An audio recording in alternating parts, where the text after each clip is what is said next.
နေဝင်သွားတာနဲ့တပြိုင်နက်သူအကုသိုလ်ကဂုံသွားပြီးကုသိုလ်ကအကျိုးပေးတာနော်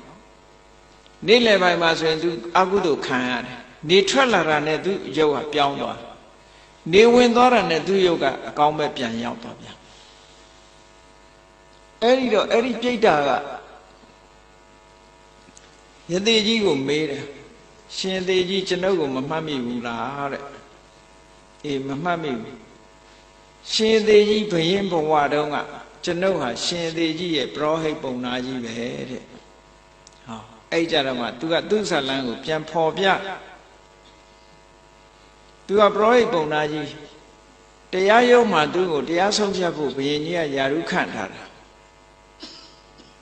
အဲ့ဒီလိုယာရုခန့်ထားတဲ့ပရောဟိတ်ပုံနာကြီးက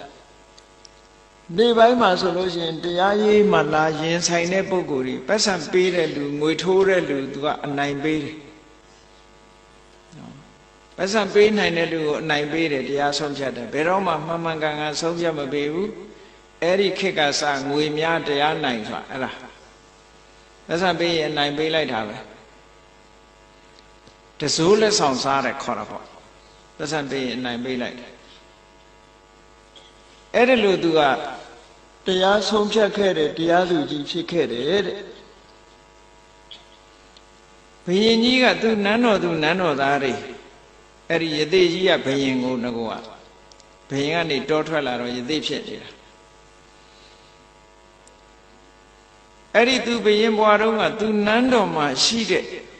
လူတွေအားလုံးကိုဥပုသ်ဆောင်ခိုင်းတယ်ဥပုသ်နေကြ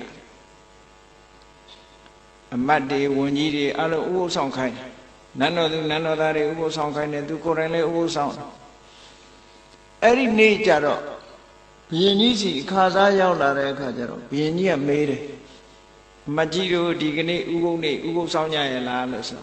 ကျန်တဲ့အမတ်ကြီးတွေကမှန်ပါဗျာတပည့်တို့ဥပုသ်ဆောင်ပါတယ်ဗျာပေါ့အကုန်လုံးကစောင့်ပါတယ်နဲ့ပဲတကယ်လဲစောင့်ကြအဲ့ဒီပုံနာကြီးမေးလိုက်တဲ့အခါကျတော့သူကတရားရုံးကဆင်းလာခဲ့ပြီလေမဟုတ်တာတွေလှုပ်ထားခဲ့ပြီသူကအဲ့တော့ညနေအိမ်ပြန်ကန်ဒီဘုရင်ကြီးစီလာတော့ဘုရင်ကြီးကဆရာကြီးရောဘယ်နဲ့တော့ဥပုသ်ဆောင်လားဆိုစောင့်ပါတယ်တဲ့သူကလေသူများတွေကစောင့်ပါတယ်ထဲမှာ तू မစောင့်ပါဘူးလို့ပြောရမှာရှက်တယ်လေလူကလည်းသူများတွေလှုပ်ရတဲ့နဲ့ကိုမလှုပ်ရင်ရှက်တယ်အဲ့တော့စောင့်ပါတယ်လို့ပြော